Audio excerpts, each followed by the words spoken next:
ये है पार्ट 2। मेरी बात माई सर्जी ब्रांड के ओनर सौरभ शुक्ला, जो 5 चैनल चलाते हैं यूट्यूब में। करीबन 15 लाख सब्सक्राइबर है उनके टोटल।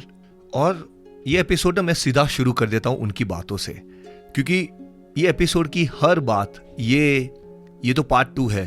इनफैक्ट पार्ट 1 में भी उनकी जितनी भी बातें हैं ना, कुछ भी आप स्किप नहीं कर सकते। मैं भी खुद स्किप नहीं किया है जब मैं उनकी एडिटिंग कर रहा था, क्योंकि वो टीचर जो है, हर बातें उनकी काम में आएगी आपको। मैंने सिर्फ उनको यही सवाल पूछा था कि आप निर्णय कैसे लेते हो, कैसे आप डिसीजन लेते हो। क्योंकि जब अन अकेडमी के फाउंडर मुंजाल सर उनके पास आते हैं उनकी यूट्यूब चैनल खरीदने के लिए, इतना बड़ा फैसला वो कैसे लेते हैं। उनके हर फैसले के पीछे उनका दिमाग, उनका मन क्या कहता है, क्या पता आपको भी, अगर आप भी ना कुछ भी निर्णय लेना हो ना, शायद आपको भी ये एपिसोड वो आपको काम में आएगी। आगे चलते हैं, विदाउट वेटिंग एनीथिंग, चलते हैं।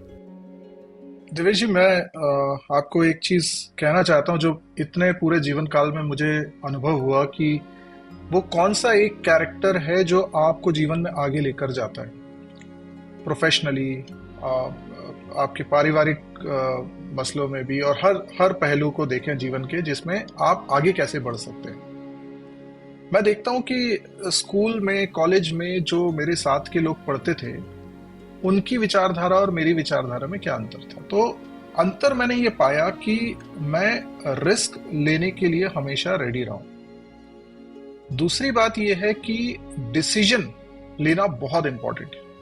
हम लोग क्या करते हैं, सोचते बहुत है। हम किसी पहलू को बड़ा टटोलते हैं। जब निर्णय लेना होता है तो हम सोचते हैं कि निर्णय मेरा गलत ना हो जाए, और इसके लिए हम लोग 100 लोगों से बातचीत करते हैं, सलाह लेते हैं। हम देखते ये हैं कि जितना हम लोग कंफ्यूज थे उस डिसीजन को लेने के लिए, हम उससे ज्यादा कंफ्यूज हो जाते हैं जब 10 लोगों से बात कर लेते हैं।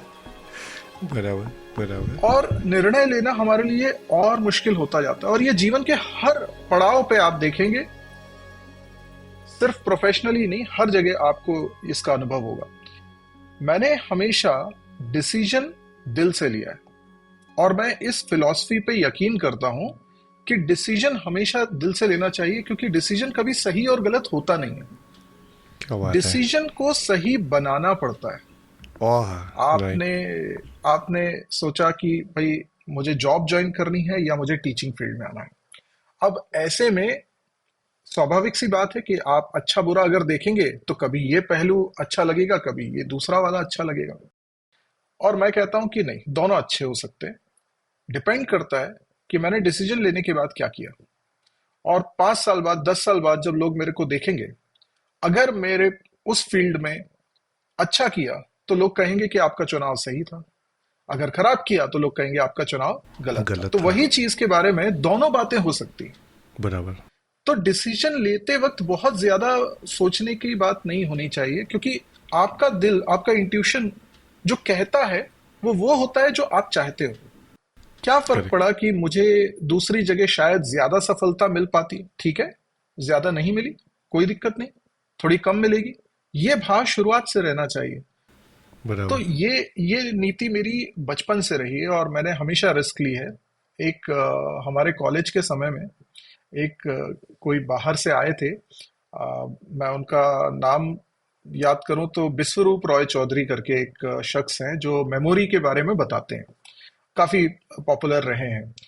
तो वो हमारे यहाँ आए और उन्होंने शहर में आए, और हम लोगों ने उनका सेमिनार अटेंड किया। सेमिनार तो बहुत 100 रुपए का ही होगा शायद, लेकिन उसको अटेंड करने के बाद मैं बड़ा प्रभावित हुआ कि यार मेमोरी टेक्निक को ऐसे डेवलप किया जा सकता है। तो उन्होंने कहा कि 3 दिन की वर्कशॉप है, 3500 रुपये इसका लगेगा चार्ज, जो कि 3500 रुपये उस समय एक स्टूडेंट लाइफ में वैसे ही बहुत बड़ी रकम थी, और साथ में फाइनेंशियल कंडीशन भी अच्छी नहीं थी। जितने लोगों ने, हम लोगों ने सेमिनार अटेंड किया था, कोई भी उसको करने के लिए इसलिए राजी नहीं हुआ क्योंकि वो बहुत महंगा लग रहा था। 3 दिन के लिए बहुत महंगा लग रहा था, और ऐसा लग रहा था कि इससे क्या ही होगा। पर मैंने उसको ज्वाइन किया। वो 3500 मेरे लिए भी बहुत बड़ी रकम थी, लेकिन उसको ज्वाइन किया। ज्वाइन इसलिए किया क्योंकि यार बाद में मैं रिग्रेट नहीं चाहता। पैसा तो चलो भूल जाएंगे आप एक बार पैसा खर्च हो गया, उसके बाद आपको याद नहीं आएगा कि वो पैसे से मैं क्या कर सकता था। एक और चीज होती है, आज इस उम्र के पड़ाव में आने पर आप रिस्क कम ले पाते हो। लेकिन जब आप 20s में होते हो, जब आपने सक्सेस देखी ही नहीं है, तो आपके लिए कोई भी निर्णय लेना वैसे भी आसान होता है, बराबर। कंपैरेटिवली आसान होता है। तो मैं बस गो विद द फ्लो के हिसाब से चलता रहा। बहुत स्वाभाविक जर्नी मैंने की है, ऐसा नहीं है कि बहुत महान काम कर दिया है, बहुत स्वाभाविक रही है कि उस समय मेरे पास ये ऑप्शंस थे, मैंने एक ऑप्शन को दिल से चुना और मुझे नहीं मालूम था कि ये किस मंजिल पर लेकर जाएगा। आज अगर मैं उसी जर्नी को दोबारा करने की कोशिश करूंगा तो शायद मेरे कदम डगमगाएंगे, क्योंकि मेरे ऊपर एक सक्सेस का बोझ होगा कि ये सक्सेस मेरे को मिलनी चाहिए, इससे कम में तो काम नहीं होगा। लेकिन उस समय ऐसा कुछ बोझ नहीं था, जो मिला वो बहुत अच्छा है। लेकिन जब आपके साथ ये सिचुएशन हुई थी, कोई कहेगा अगर ये चैनल मेरे नाम कर दे, मतलब जब जब वो सिचुएशन आती है, तो वो सिचुएशन में क्या आप ऑलरेडी मैरिड थे या कैसे थे आप? आपका फेस कौन सा था उस टाइम पे? मैं मैरिड था, मेरी डॉटर थी, उसकी पढ़ाई की जिम्मेदारी भी थी। आजकल आप जानते हैं स्कूल एजुकेशन बहुत महंगा है, मकान पे लोन भी चल रहा है, परिवार की जिम्मेदारियां भी। तो मैं समझता हूँ कि फाइनेंशियली तो मैं बहुत टाइट पोजीशन में था। और ऐसा नहीं था कि हमारे पास सेविंग्स थी कि चलो ठीक है जॉब छूट जाएगी तो 6 महीने तक मेरे सेविंग से काम चल जाएगा, वैसी सेविंग भी नहीं थी हम लोगों के पास। बराबर। और खर्चे तो थे ही। तो हमेशा ऐसे मौकों पर लोग घबरा जाते हैं और कॉम्प्रोमाइज करते हैं सिचुएशन के साथ। और मुझे ऐसा लगा कि नहीं, मैं इस चीज से कॉम्प्रोमाइज तो नहीं करूंगा, चाहे कुछ भी हो जाए। ठीक है, जो भी बुरा होगा झेलेंगे, लेकिन मैं कॉम्प्रोमाइज तो नहीं करूंगा। क्योंकि जब आप किसी चीज को शिद्दत से काम करते हो तो उसके साथ एक इमोशन डेवलप हो जाता है, एक रिलेशन डेवलप हो जाता है। तो मेरे काम के साथ मेरा जो रिलेशन डेवलप हुआ, मैंने कहा कुछ भी हो जाए, इस काम से बढ़कर कुछ नहीं है फिर। तो बराबर। इसको तो मुझे कॉम्प्रोमाइज नहीं करना है। तो अगर यूट्यूब मेरे को को तो मैं नहीं जॉब छोड़ूंगा। छोड़ना पड़े, यस यस। और वो बहुत पर्सनल चीज हो गई थी। वाह। पर्सनल ऐसे हो गई थी कि अब वो मेरा चैनल है और ऑडियंस से मैं डायरेक्ट कनेक्टेड हूँ। मैं उन लोगों को जानता भी नहीं हूँ जिनके लिए मैं ये काम कर रहा हूँ, लेकिन मुझे मुझे जो फीडबैक मिलता है उससे मुझे जो संतोष होता है, मैं उसको खोना नहीं चाहता। बराबर। और इसलिए मैं इसको तो नहीं छोड़ सकता। इसको सोचने में मुझे बहुत समय नहीं लगा। मतलब जब मेरे सामने ये ऑप्शन आया तो मुझे इस बात में बहुत समय नहीं लगा कि मुझे क्या करना है। बराबर। मुझे ये नहीं मालूम था कि यहाँ से छोड़ के मैं एग्जैक्टली कैसे आगे बढ़ूंगा, वो मुझे नहीं मालूम था। पर मैंने कहा वो फिगर आउट कर लिया जाएगा, कुछ ना कुछ तो कर लूंगा। और मुझे इतना भरोसा था कि मैं जैसा पढ़ा रहा हूँ उस हिसाब से अगर मैं कहीं अपना स्वयं का भी प्रोवाइसेस बनाऊं और वहां पे स्टार्ट करूं, तो कुछ बच्चे तो आ ही जाएंगे, मेरा सर्वाइवल तो हो ही जाएगा। ये मुझे एक विश्वास था भरोसा आपको। था। और उस भरोसे के कारण आपको रिस्क लेना आसान हो जाता है। जितना आपको बराबर। अपने ऊपर भरोसा होता है उतना रिस्क लेना आसान होता है। मैं काफ़ी सारे एपिसोड में कहता हूँ ये सब बातें ना, ये जो मेरी गेस्ट के साथ बात होती है ना, उसको सिर्फ सुनना मत। अगर उस पे आप एक्ट नहीं करोगे ना, तब तक रिजल्ट कुछ नहीं आता है। मेरे ये गेस्ट 2 बातें कह जाते हैं अभी जो बात खत्म हुई उसमें। हमारे मन के स्वभाव की 2 क्वालिटी होती है। एक होता है हमारा मन का स्वभाव, जिसको हम कहते हैं शिद्दत। शिद्दत का मीनिंग होता है वो लगन, वो कठोर परिश्रम की ताकत, वो सबसे लड़ जाने की ताकत। जब आप कुछ अच्छा काम कर रहे हो तब लोग तो आएंगे बीच में, रोकने दो उनको, वो सिचुएशंस को रोकने दो। तू तेरा काम करना, काम करते जा। और या तो मैं कहूंगा उसको जज्बा, बस वो लगन, वो रोश। हम जो नए काम कर रहे हैं, जो पर्पस पे है, वो करते रहो। दूसरी क्वालिटी मन की, इनोसेंस, जिसको मैं कहूंगा वो वैल्यूज। आप कितने निर्दोषता से अपना काम कर रहे हो, बिना कोई बेईमानी, अपनी नीति से जब चल रहे हो ना, तो इनोसेंस और शिद्दत यानी कि जज्बा, यही तो नाम है मेरे पॉडकास्ट का, जज्बा। तो मेरा गेस्ट यही कहता है, जब आप में ये 2 क्वालिटीज होती है ना, तो अपने आप वो काम को पसंद करने लगते हो। फिर आपको कोई नहीं रोक सकता। Then you are unstoppable my dear friends. आगे सुनना, ये तो अभी जस्ट शुरू की बात है। माय सर जी इतना सारा दे के जाते हैं ना, यू विल लव इट। एक लास्ट चीज, अगर आपने अभी तक सुना हो और आपको सच में अच्छा लगा हो, ये जज्बे वाली बात, then ज्वाइन जज्बा व्हाट्सएप ग्रुप, जिसकी लिंक ये एपिसोड के डिस्क्रिप्शन में है, ताकि आपको हर ऐसी स्टोरीज की update, behind the scenes update भी आपको मिलती रहे। आगे सुनते हैं। अभी मैं आपको पूछता हूँ, जब आपने जॉब छोड़ दी फिर आप तो फुल टाइम यूट्यूब पे लग गए थे, वो कौन से साल थी और तब तक आपको यूट्यूब चैनल को भी कितने साल हो गए थे?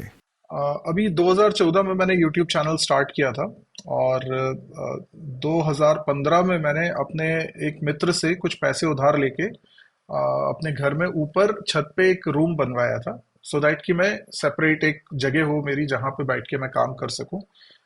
और ये 2015 में मैंने बनवाया था। और उसके बाद 2016 में ये गौरव मुजाल से मेरी मुलाकात हुई थी और मैंने जॉब छोड़ी थी वाला हिसाब किताब हुआ। और उसके बाद से मैं यूट्यूब पे ज़्यादा फोकस करने लगा, क्योंकि करीब 30,000 40,000 के आसपास मंथली वहाँ से यूट्यूब पेमेंट करता था, उस समय की बात है। तो मुझे लगता था कि हाँ ये ठीक है, एक कम से कम जो मिनिमम लाइबिलिटीज होती हैं वो यहाँ से पूरी हो जाएंगी। सब फिर मैंने साइमल्टेनियसली अपना एक कोचिंग इंस्टीट्यूट भोपाल में शुरू किया। मैंने एक जगह रेंट पे ली और वहाँ पे कैपेसिटी करीब 100 बच्चों के एक साथ बैठने की थी, तो मैंने वो लिया और वहाँ पे मैंने कोचिंग स्टार्ट करी। अब मुझे बिल्कुल नहीं मालूम था कि मेरे पास बच्चे आएंगे कि नहीं आएंगे, क्योंकि अभी तक मैंने अपना स्वयं का कभी चालू नहीं किया था। खुद का ब्रांड तो ये बराबर। हाँ, खुद का ब्रांड तो सौरभ शुक्ला क्लासेस नाम से मैंने स्टार्ट किया। और ये बड़ा अनसर्टेनिटी होती है, और पहली बार मैंने अनुभव किया कि बिजनेस एक करने वाले व्यक्ति की सोच और मनोदशा क्या हो सकती है। बिकॉज आपने समय इन्वेस्ट किया, आपके आपका बहुत कुछ उस पे दाव पे लगा हुआ है, और आप वो स्टार्ट करते हो। अब मुझे नहीं मालूम कि बच्चे आएंगे कि नहीं आएंगे, आपको कोई श्योरिटी नहीं है। करेक्ट। तो मैंने ये किया कि मैं सी लैंग्वेज फ्री पढ़ाऊंगा। बराबर। अब फ्री पढ़ाऊंगा लेकिन सी प्लस प्लस की फीस लूंगा, और जिसको भी पढ़ना है सी प्लस प्लस की फीस दे और सी फ्री पढ़ ले। क्या बात है। इस तरीके की मैंने स्कीम चालू करी। तब मुझे मार्केटिंग के बारे में थोड़ा सा समझ, जो एक सेल्फ एक्सपीरियंस से आपको समझ डेवलप होती है, वो चीज डेवलप हुई कि क्या किया जा सकता है, और उसके बारे में काफी सोचा समझा। तो फिर काफी बच्चे आए उसमें और संतुष्ट हुए, और उसके कारण फिर वो चक्र चल निकला, और हर सेमेस्टर में वाह। बच्चों से बच्चे आते जाते थे। ऑसम। तो बराबर। मतलब मुझे मुझे कहीं पर भी कोई ऐसा बम्प नहीं आया रास्ते में। स्मूथ रास्ता लगा मेरे को, कि वो सब होता चला गया। अब कई लोग इसको किस्मत का नाम देते हैं, मैं किस्मत में बहुत ज्यादा यकीन नहीं करता हूँ, लेकिन मैं ये मानता हूँ कि हाँ, जो इत्तेफाक हो रहे थे, जो डिसीजंस हो रहे थे, वो सही हो रहे थे। बराबर। अब बराबर। अब इसको जिस भी चीज को आप श्रेय देना चाहें, लेकिन हाँ, ये हो सही रहा था। और मुझे कभी भी ऐसा नहीं हुआ कि किसी महीने बहुत दिक्कत हो गई हो, ऐसा कोई महीना मैंने देखा नहीं। और लगातार मेरे बैचेस वहां बनते रहे, यूट्यूब पे भी मैं पैरेलली काम करता रहा, और मैंने अपनी शर्तों पे ही पढ़ाया कि फीस में 1 रुपए भी कम नहीं करूंगा, फीस कम रखूंगा लेकिन जो है वो है। और सब नियम कायदे सबको एक बराबर देखते हुए सभी बच्चों के लिए मैंने प्रोवाइड किया, और जो बेस्ट से बेस्ट पढ़ा सकता था पढ़ाया। अ, मुझे ऐसा लगता है कि जब आप सब्जेक्ट की कोई पढ़ाते हो तो थोड़ा आराम से पढ़ाओ, सिस्टमैटिकली पढ़ाओ, बेसिक इंट्रोडक्शन से, हिस्ट्री से चालू करो, ताकि इंटरेस्ट डेवलप हो। अभी आज का युग कैसा हो गया है कि इंस्टाग्राम वाला युग है, कि हमें 10 15 20 सेकंड के अंदर चीज समझ में आई तो ठीक है, नहीं तो आगे बढ़ जाएंगे। हम ज्यादा वेट नहीं कर सकते। तो पेशेंस लेवल इतना कम हो चुका है कि अब लोगों को चाहिए कि भाई मुझे लिंक लिस्ट सीखना है, 15 सेकंड में कैसे सिखा सकते हैं। तो इस माइंडसेट के साथ बहुत चैलेंजिंग होता है। मैं ये समझता हूँ कि पढ़ाई वाली चीजें जितनी इत्मीनान से हो। कल ही मेरे एक मित्र से बात हो रही थी जो बहुत अच्छी पोजीशन पे अभी लंदन में है और काम कर रहे हैं। उनका ये कहना है कि अब अगर हम कुछ पढ़ने बैठते हैं तो हमारे अंदर पेशेंस नहीं होता है। और ये बहुत सारे प्रोफेशनल्स की दिक्कत है कि वो समय नहीं देना चाहते उस चीज पे, और ये उनका स्वभाव हो गया है आज के समय में। तो मुझे लगता है कि इन चीजों के लिए इत्मीनान बहुत जरूरी है, और मैंने वो रास्ता छोड़ा ही नहीं। मैं अगर पढ़ाऊंगा, अगर एक चीज पढ़ाऊंगा तो आराम से पढ़ाऊंगा, क्योंकि मैं ये करता हूं कि लिंक लिस्ट बताता नहीं हूं, मैं पहले उन्हें सोचने को कहता हूँ कि बताओ ये प्रॉब्लम है, इसको कैसे सॉल्व कर सकते हैं। फिर मैं प्रॉब्लम्स में कंडीशंस बताता जाता हूँ और उनको सोचने के लिए कहता हूँ कि इसमें क्या करेंगे, इसमें क्या करेंगे। एंड इवेंचुअली हम पहुंच जाते हैं कि अच्छा, इस प्रॉब्लम का सॉल्यूशन तो लिंक लिस्ट है और इस हम्म। प्रॉब्लम को ऐसे सॉल्व किया जाएगा। तो जब हम डायग्राम बना के हर एक चीज पे रीजनिंग देखते हैं कि ऐसा क्यों करना है, और वो चीज बहुत स्वाभाविक रूप से आपके मन से निकलती है, तो आपको लगता है कि ये तो मुझे समझ में आ रहा है, ये क्यों हो रहा है ये मुझे समझ में आ रहा है। और जब वो ऐसा फील करने लगता है तो उसका इंटरेस्ट और अपने आप। कॉन्फिडेंस दोनों डेवलप हो जाता है सब्जेक्ट के साथ, और अपने वहां पे जाके स्टूडेंट का मेरे साथ कनेक्ट बनता है। अब इस प्रक्रिया में थोड़ा पेशेंस तो चाहिए। हो ये एक ही क्लास में जाएगा, लेकिन आराम से होगा। एक बराबर। लिंक लिस्ट होगी, सिंगली लिंक लिस्ट अगर एक क्लास में हो रही है तो बस वही होगी।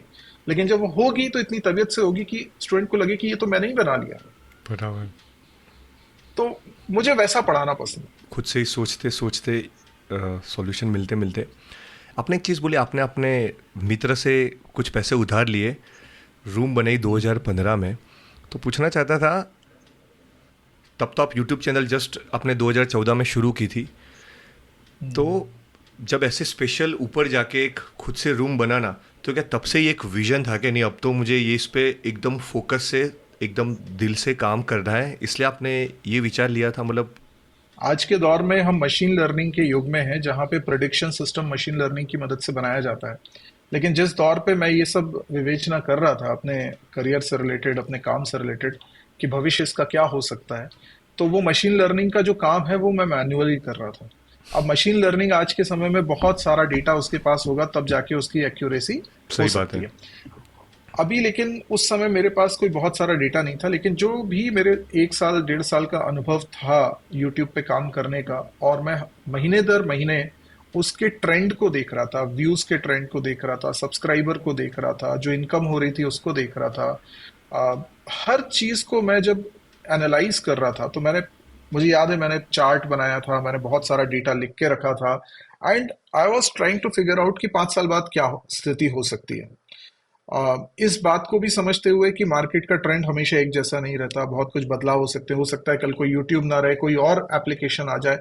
हर चीज को मैंने कैलकुलेट किया, और मैंने अपने दोस्त से जब बात करी कि मुझे कुछ पैसे की जरूरत है, तो मैंने उसे पिच किया। मतलब भले ही वो मेरा दोस्त है और वो बिना मेरी बात सुने सीधे मुझे पैसा देने को तैयार था, लेकिन उसके बावजूद मैंने उसको पिच किया। मैंने कहा मैं ऐसे पैसा नहीं लेना चाह रहा, मैं चाह रहा हूँ कि इसका फायदा तुम्हें भी मिले, तुमने इन्वेस्ट किया है, ऐसा सोचो। और जितना तुमने, मैं तुम्हें गारंटी देता हूं कि जितना तुमने मुझे दिया वो तो मैं दूंगा, उसके ऊपर भी दूंगा। तो उसके ऊपर जो मैं रिटर्न करूंगा वो तुम्हारा प्रॉफिट होगा, और तुम उसी इसी तरीके से समझो। तो मैंने उसे 5 साल का पूरा रोड मैप बताया कि ये 5वें साल में इतना कमा के देगा। तो उसने कहा कि Saurabh, this is so unrealistic, ये ऐसा लग नहीं रहा है कि ऐसा हो पाएगा। तो मैंने कहा कि बिल्कुल सही है, तुम्हारा सोचना सही है, तुम्हारे क्वेश्चन सही है, और वो भी मैं कंसिडर करता हूँ, लेकिन this is the difference. I am able to start this because I believe on this trend. जो मैंने एनालाइज किया है मैं इस पे बिलीव कर रहा हूँ, एंड दैट्स व्हाई बराबर। I will do it. और मैं मुझे नहीं पहुंच मालूम कि जाऊंगा। इसमें हाँ। एक, मुझे मुझे वाकई नहीं मालूम कि एग्जैक्टली ये हो पाएगा नहीं हो पाएगा। मैंने बेस्ट केस भी निकाला, वर्स्ट केस भी निकाला, एवरेज केस भी निकाला कि वर्स्ट केस में क्या स्थिति होगी 5 साल बाद। मैंने सब चीज उसको एनालाइज करके बताई। उसने कहा it sounds good, but practically हो सकता है कि कुछ ऐसे चैलेंजेस आ जाए तुम नहीं समझ पाओ। मैंने कहा exactly do you know the challenges? उसने कहा नहीं। तो मैंने कहा दिस इज द डिफरेंस। आप जब उन चैलेंजेस जिनके बारे में आप एग्जैक्टली exactly नहीं जानते हो कि होंगे या क्या होंगे वो, लेकिन आपके बैक ऑफ द माइंड ऐसा है कि कुछ तो ऐसा हो जाएगा जिसके कारण ये फेल हो जाएगा, ये थॉट आपको एक्चुअल में आगे बढ़ने से रोकता है, रिस्क लेने से रोकता है। बराबर। एंड वो थॉट मेरे पे कभी हावी हो नहीं पाया। मेरे सोचने का तरीका शायद वैसा नहीं है, तो मैं उसकी बात सुनने के बाद भी मैंने उस डायरेक्शन में नहीं सोचा। मैंने कहा कि देखो, रिस्क लिए बगैर तो पता नहीं चलेगा, और मुझे ये मालूम है कि मैंने वर्स्ट केस एनालिसिस किया है। वर्स्ट केस के आसपास तो मैं रह ही जाऊंगा कुछ भी हो जाए, और फिर बाकी तो मेरी मेहनत के ऊपर भी है ना कि मैं मेहनत कितना कर रहा हूं इस पे। अगर मैं मेहनत ज्यादा करूंगा, और ठीक है आगे जो चैलेंजेस आएंगे उसके हिसाब से हम अपनी स्ट्रेटेजी में जो भी चेंजेस करने होंगे हम करेंगे, लेकिन बराबर। Ultimately we have to achieve this. And मुझे बहुत खुशी है ये बताते हुए कि 5 साल बाद भी मैंने उसको कॉल किया और मैंने उसको ये बताया कि देखो हमारी ये बातें हुई थी जो वो भूल चुका था, और मैंने उसको रिटर्न में पूरा बना के दिया था उसे प्रपोजल, और उसको मैंने दिखाया कि देखो हमने ये तय किया था and we have achieved this. तो वो चीज जरूर है कि जो मेरे साथ वाले मेरे दोस्त हैं वो भी इन चीजों को बहुत वैल्यू करते हैं कि हाँ सौरभ, तुम्हारा जो थॉट प्रोसेस है वो बेटर है। अभी आपको पूछना है, आपने जो बोला आप उस वक्त यूट्यूब के ट्रेंड देखते थे जिसके बेस पे आपने प्रोजेक्शन बनाया। मैं कह रहा हूँ 2015 की बात। आप बताओ कि आपकी पहली कमाई कितनी थी यूट्यूब से? मैंने जब ये स्टार्ट किया तो पहले महीने $1 से भी कुछ कम अमाउंट उसमें बन रहा था, मतलब मोनेटाइजेशन की जो एलिजिबिलिटी थी वहां से मैं स्टार्ट कर रहा हूँ। तो मैं उसको नोट डाउन करता था कि इस महीने मेरा $0.25 हुआ, फिर मतलब अगले महीने। मोनेटाइजेशन, सॉरी आपको पूछ रहा हूँ, मतलब मोनेटाइजेशन आपका ऑन हो गया था, विच मीन्स आपके ऑलरेडी 4,000 सब्सक्राइबर्स एंड एक्चुअली तब ये सब रिस्ट्रिक्शंस नहीं थी, मतलब अच्छा, तब का जो ओके समय था ओके। और आज के समय में बहुत चेंजेस हो चुके हैं पॉलिसीज में। तो तब ये सब दिक्कतें नहीं थी, तो पहले महीने से ही आप मोनेटाइजेशन कर सकते थे। उसके लिए जो भी प्रोसेस थी वो मैंने कर दी थी, जो उनका था। हाँ जी, अ, हाँ जी। अब मैंने देखा कि पहले महीने इतना आ रहा है, फिर अगले महीने इतना आ रहा है, तो वो ग्रोइंग था। लेकिन उनकी एक पॉलिसी थी कि भाई $100 से नीचे वो पेमेंट रिलीज नहीं करेंगे जब तक आपका सौ बराबर। डॉलर नहीं बन जाता। तो मैंने कहा ठीक है, ये बोल रहे हैं, लिखा हुआ है, तो डेफिनेटली ये करते होंगे। तो हाँ। मैं हर महीने देख रहा हूँ कि ये $100 कब बनेगा। एंड मुझे अच्छे से याद है कि 10 महीने मुझे लगा था टोटल। 10 महीने बाद वो $100 के ऊपर हुआ था। तो पहला जो अमाउंट मेरे पास आया था वो 7,000 का था, और 7,000 का राइट। अमाउंट आया है। उसके बाद अगले महीने कोई अमाउंट नहीं आया, क्योंकि वो $100 के बाद अगला $100 अभी नहीं हुआ है।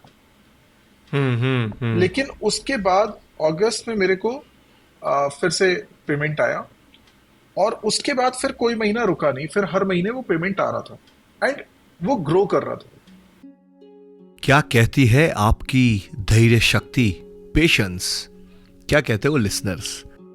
10 महीने में उनको पहली बार फर्स्ट कमाई $100 की मिलती है। वो एक्यूमुलेट होते हैं 10 महीने में। ये 10 महीना जो होता है ना, ये लाइन ही बहुत कुछ कह जाती है। अगर कुछ भी चीज अगर आप भी कर रहे हो, ये आजकल जो इंस्टाग्राम की जो फास्ट रील वाला जो जमाना है ना, उन सब के लिए और मेरे लिए भी तुरंत कुछ नहीं होता है। It's a process. जैसे पार्ट 1 में इन्होंने कहा था ना, माय सर जी ने, कि ये प्रोसेस है जो आपको आगे लेके जाती है। Not like always worrying about outcome, outcome मुझे मोनेटाइजेशन चाहिए चाहिए, नहीं। प्रोसेस ही आपको स्ट्रांग करती है, आपको ट्रांसफॉर्म करती है। उनके पार्ट 1 की भी लिंक मैंने ये एपिसोड में रखी है। अगर आपने ना सुना हो या फिर से सुनना चाहते हो, just go through that episode. So वही कहना था, पेशेंस और धैर्य शक्ति। और धीरे धीरे धीरे आप अगर आपकी वही प्रोसेस में अगर आप एंजॉय कर रहे हो, you will reach your goal, your outcome someday. आगे सुनते हैं। तो आपका स्केड्यूल कैसा था ये फेज में, जब आप 2015 में जब ऑलरेडी जॉब भी कर रहे थे, यूट्यूब चैनल भी चला रहे थे? मैं उस वक्त का स्केड्यूल थोड़ा जानना चाहता हूँ। पता है क्यों कह रहा हूँ सौरभ? मे भी आप जानते हो, ये यूट्यूब ना, प्रॉब्लम ये है, सब सोचते हैं एंड मैं पूरा बिलीव करता हूँ, ये कोई क्विक विन गेम नहीं है। जब आपने 10 महीने की आपकी खुद की जर्नी बोली। मैं समझता हूँ सिर्फ यूट्यूब में ही नहीं, करियर में कोई भी काम आप कर रहे हो, अगर आप उसमें बहुत ज्यादा मेहनत नहीं करोगे, कुछ त्याग नहीं करोगे, तो उसमें आप एक मुकाम पे नहीं पहुंचोगे।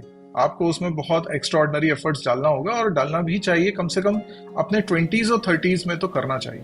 40s में आके भले ही आप जीवन के दूसरे पहलुओं पर भी विचार करो कि ये भी जरूरी, ये भी जरूरी, ये भी जरूरी, लेकिन मैं समझता हूँ 20 से 30 वाली जो एज रहती है, उस समय तो आपको पूरा अपने आप को झोंकना ही चाहिए, तभी आपका एक मुकाम करियर में बनता है, और वो बराबर। बहुत जरूरी है। तो मुझे याद है कि जब मैं जॉब भी कर रहा था, तो मैं सुबह क्लासेस लेता था कोचिंग में जाके, शाम को भी क्लासेस होती थी, 3-4 क्लासेस होती थी। तो घर आता था तो 10 बज जाते थे रात को। उसके बाद खाना खाया, थोड़ा बैठे, बात की, उसके बाद 11 साढ़े 11 बजे सोने का टाइम हो गया, 12 बजे तक सोने का टाइम हो गया, सो गए। फिर मैं 2 बजे का अलार्म लगा के मैं उठ गया। और उसके बाद मैंने रिकॉर्डिंग करनी है। अब मैं, इसलिए कि सब सो चुके हैं, इसलिए कि अब थोड़ा साउंड नहीं आएगा कहीं से, और मैं अलग बैठ के रिकॉर्डिंग करता था। तो मैं एक वीडियो, दो वीडियो रिकॉर्ड करता था, और उसके बाद उस समय कोई एडिटिंग वगैरह बहुत ज्यादा होती नहीं थी। मतलब आपको हम्म। ऐसा है कि वन गो में काम करना है। तो बराबर वन बराबर। वन गो में करेक्ट। एक एक बढ़िया वीडियो बनाया और उसको शेड्यूल कर दिया या अपलोड कर दिया। शेड्यूल भी उस समय नहीं करते थे, उसको सीधे पब्लिश ही करते थे, बिकॉज उस समय तक ये स्ट्रेटेजी वगैरह प्लान मालूम ही नहीं था कि ये सब तो अब डेवलप हुआ है। तो तब तो हम ऐसा था कि बन गया तो डाल दो, तो वो बस अपलोड करते जा रहे। तो सुबह उठे वापस से वही कहानी है, तो रात को 2 बजे से 3 बजे तक, 2 बजे से 4 बजे तक ऐसा रात डिस्टर्ब होती थी मेरी। लेकिन वो एज में आप कर लेते हो, पता नहीं क्यों वो एज में आप कर सकते हो। अभी शायद बोलोगे कि ऐसा, तो मैं बोलूंगा नहीं यार, नींद को ऐसे कॉम्प्रोमाइज नहीं करना है, it's not good for health, it's not good for rest of the day, क्योंकि आपके बाकी दिन भर में एनर्जी नहीं रहेगी। लेकिन उस समय आप कर पाते थे, वो एज वैसी होती है। तो बराबर। वो मैंने किया, और उसके बाद फिर जब मैं फुल टाइम इसमें आ गया, तब तो मेरे को रात को वैसा जगने की जरूरत नहीं पड़ी। लेकिन उसके बावजूद काम करते करते आप शौक से जग गए हो, बात अलग थी, लेकिन ऐसे अलार्म लगा के उठने की जरूरत नहीं पड़ी। और फिर धीरे धीरे इक्विपमेंट्स लेना चालू किया। एक माइक लिया मैंने, फिर कैमरा लिया, बहुत इस तरह की चीजें धीरे धीरे धीरे करके जुटाई और करता गया। बराबर। अगर आज की तारीख में सपोज आज कोई सुनेगा और आपको सुन के, नॉट नेसेसरी कि सर सौरभ आपकी टीचिंग के ही चैनल, कोई हाउसवाइफ है वो शायद कुकिंग अच्छा करती है तो शायद वो सोचे मैं कुकिंग की चैनल बनाऊँ, क्योंकि आप 5 चैनल चलाते हो, आप ऑलरेडी बहुत एक बहुत अच्छे लेवल पे आप पहुँचे हुए हो। तो मैं आपसे पूछना चाहता हूँ, आप अथॉरिटी हो। आज के समय में एक जो सबसे बड़ी समस्या है वो ये है कि हम पहले दिन से एक्सपेक्ट करते हैं कि ये हमें कुछ अर्न करके देगा, और वो एक्सपेक्टेशन ही सबसे डेंजरस है। और उसी के कारण कुछ महीनों तक प्रयास करने पर कुछ सफलता नहीं मिलती, क्योंकि हम सफलता का पैमाना हमारा ये होता है कि हमें इससे रिटर्न में क्या पैसा मिल रहा है। अगर हमें वो सफलता के पैमाने पे खरे नहीं उतर रहे हैं, तो हमारे लिए वो असफल हो गया। तो एक्चुअल में हमने सफलता और असफलता को मेजर करने का जो तरीका बनाया वही गलत है। हमारे को सोच ऐसे स्टार्ट करनी है, जैसे मान लीजिए कि किसी को क्रिकेट खेलना पसंद है, तो जब वो मैदान पे जाता है वो घंटे थोड़ी काउंट करता है, वो तो मतलब मजे से खेलते ही रहता है। जब तक उसका बिल्कुल थक के चूर नहीं हो जा रहा, या कोई ऑप्शन नहीं बचा, सब चले गए, तब जाके वो आ रहा है। तो अगर हमको इतना लगता है किसी चीज के प्रति पैशन, म्यूजिक, खाना बनाना या कुछ भी हो सकता है, तो फिर हम इसलिए नहीं करेंगे कि उससे पैसा आए। पैसा is always a by product of your work, it should not be the primary thing. आप अगर पैसे को ध्यान में रख के काम करोगे, तो आप पहले दिन से प्रोफेशनल होने की कोशिश करोगे, और उसमें होगा ये कि जो आपको अच्छा नहीं लग रहा, मन नहीं कर रहा, फिर भी आप करोगे, और वो चीज आपको एक बर्डन लगती है, बोरिंग होता है फिर काम। लेकिन जब आपको लगता है कि नहीं यार, ये काम करने में मजा आ रहा है, और मैं इससे संभावना है कि ये बिजनेस बन जाए, अर्निंग सोर्स बन जाए, मैं उस डायरेक्शन में जाता हूँ। लेकिन मेरे को एक्सपेक्टेशन नहीं है, आता है ठीक है, नहीं आता है तो ठीक है, मैं इसको करूंगा और मुझे मजा आ रहा है। जब आप इस नियत से चालू करते हो, और शुरुआत में मेरा को भी नहीं मालूम था कि इससे पैसा आएगा, वो तो मैं मॉनिटर करता था इस चीज को, लेकिन मुझे पक्का नहीं था कि कितना आएगा और इससे यही फुल टाइम काम हो सकता है, ये तो मैंने सोचा ही नहीं था शुरुआत। तो हम्म। मुझे पढ़ाना पसंद था, और पढ़ाने का मुझे एक मंच मिल गया। भाई क्लास में पढ़ाते हो, वहां पे आप डिपेंडेंट होते हो, बैच होना चाहिए, बच्चे आने चाहिए, लेकिन यहाँ पे किसी पे डिपेंडेंट नहीं हो। जो पढ़ाना है, जो सब्जेक्ट पढ़ाना है, आप पढ़ाओ। वाह। आपको पैशन है तो आप रात को 2 बजे उठ पाओगे, नहीं तो आप रात को 2 बजे कैसे उठोगे? बराबर बराबर। सही बात है। वो भी 12 बजे सो के। बराबर। तो बिल्कुल आज के लोग अगर शुरू करते हैं, और आजकल यंगस्टर्स बहुत जल्दी पैसा कमाने, कई मैंने यूट्यूब चैनल्स ऐसे देखे हैं जो यही सिखा रहे हैं कि आप कैसे पैसा कमाओ सीधे सीधे। ठीक है, तो मैं बोलता हूँ ठीक है, पैसा कमाने के बारे में सोचना कोई गलत बात नहीं है, लेकिन हम अपने पैशन को साइड में रख देते हैं, और हम ये देखते हैं कि उसकी दुकान ज्यादा चल रही है तो वही काम मैं भी कर लूं। ये नहीं होना चाहिए। हमको क्या करना है, हम उसके बारे में सोचें, उस पर एफर्ट्स डालें, तो उसमें जो भी आएगा वो हमें अच्छा लगेगा। Got it got it. But then it's a long game right, ये मेरा अंडरस्टैंडिंग ठीक है राइट। अल्टीमेटली तुम शुरू करो, you just keep on building it, and then there are various tips and tricks जो होती हैं. कुछ टिप्स एंड ट्रिक्स भी आप शेयर करना चाहोगे? आपके एक्सपीरियंस, जैसे थंबनेल्स होती है, हाँ इट शुड बी वेरी हाँ गुड. हाँ. कुछ भी ट्रिक्स हो. ये इवेंचुअली बदला है, मतलब ऐसा नहीं है कि यूट्यूब में हमेशा से ये पैरामीटर्स इंपॉर्टेंट रहे हैं, लेकिन इवेंचुअली जैसे जैसे इसमें प्रोफेशनलिज्म आने लगा, इसमें लोग बहुत सीरियसली काम करने लगे, तो ऐसे लोग भी आ गए जिन्होंने हैवी इन्वेस्टमेंट किया है, अपना स्टूडियो बनाया है, अच्छे गियर्स खरीदे हैं, अच्छी डिलीवरी, अच्छी एडिटिंग कर रहे हैं, लाइटिंग्स पे भी ध्यान दे रहे हैं, बहुत कुछ है.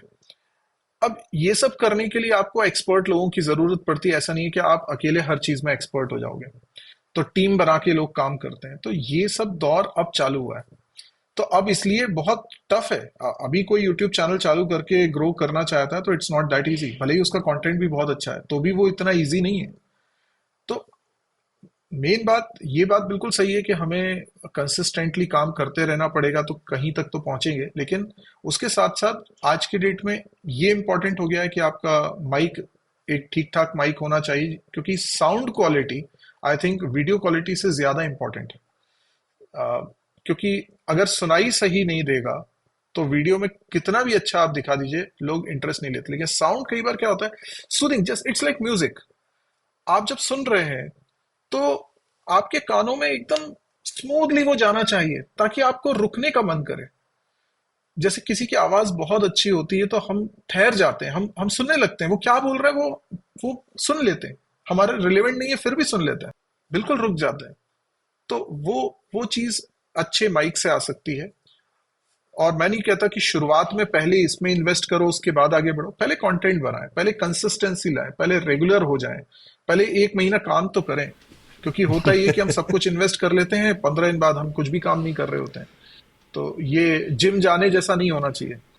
बराबर बराबर. आप बीइंग अ टीचर, कैसे कंसिस्टेंसी कैसे बनती है आपके हिसाब से, फ्रॉम योर वे? अगर मैं काम नहीं करता हूं तो मुझे खालीपन लगता है.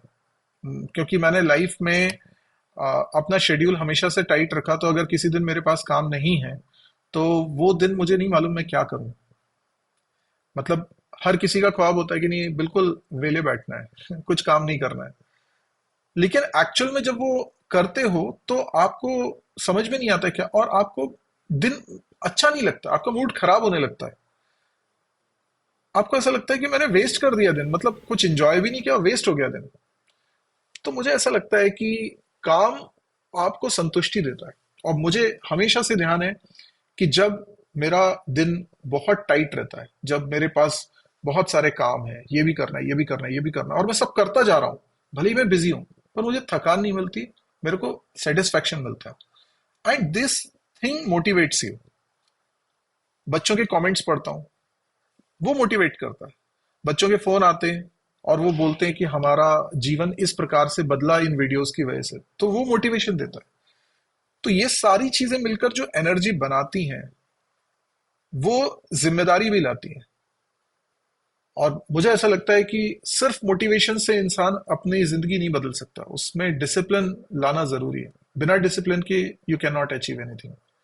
मतलब कई लोग होते हैं कि बात सुनी, उन्हें बड़ा अच्छा लगा और उन्होंने कहा कि अब तो मैं आज से ही पढ़ने बैठता हूँ, और 3 दिन बाद वापस से वैसे ही के वैसे हो जाते हैं.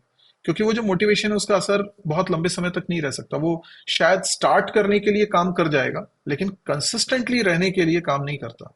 तो कंसिस्टेंट रहने के लिए क्या जरूरी है? कंसिस्टेंट रहने के लिए आपको डिसिप्लिन में रहना जरूरी है. छोटे छोटे गोल सेट करना जरूरी है कि मुझे इस हफ्ते में इतने वीडियोस बनाने हैं, मुझे ये काम करना है, और आपका वो चेकलिस्ट होनी चाहिए, आपको टिक करना होना चाहिए. आपको अपने गोल सेट करके काम करना चाहिए, प्लानिंग के साथ काम करना चाहिए. एंड इसमें मजा है. ये गेम की तरह है कि आपको एक स्कोर अचीव करना है. तो वो चीजें आपको मोटिवेट भी करती हैं, इंटरेस्ट भी डेवलप करती हैं. तो कंसिस्टेंसी में भी सुख है, लेकिन कंसिस्टेंट रहने के बाद ही पता चलता है वो. सबसे बड़ी लाइन जो मुझे छू गई थी वो थी कि खालीपन लगता है. अगर उस दिन कुछ काम नहीं हुआ ना, तो सच में होता है कि आज कुछ मैंने काम, जो मेरा दिल का जो काम था ना, जो मुझे सच में पसंद है ना, वो मैंने किया ही नहीं. I think that's what I can feel it. So what is your way to achieve goal? 2 ही वर्ड हैं इसके लिए, डिसाइड एंड एक्शन.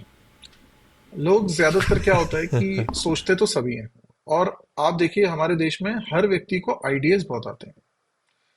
ऐसे गजब के आइडिया आएंगे कि वो रिलायंस और अंबानी मतलब इनको पीछे छोड़ दें, ऐसे आइडियाज। लेकिन प्रॉब्लम क्या है, आइडियाज तो सबके पास हैं, इम्प्लीमेंट कौन करता है?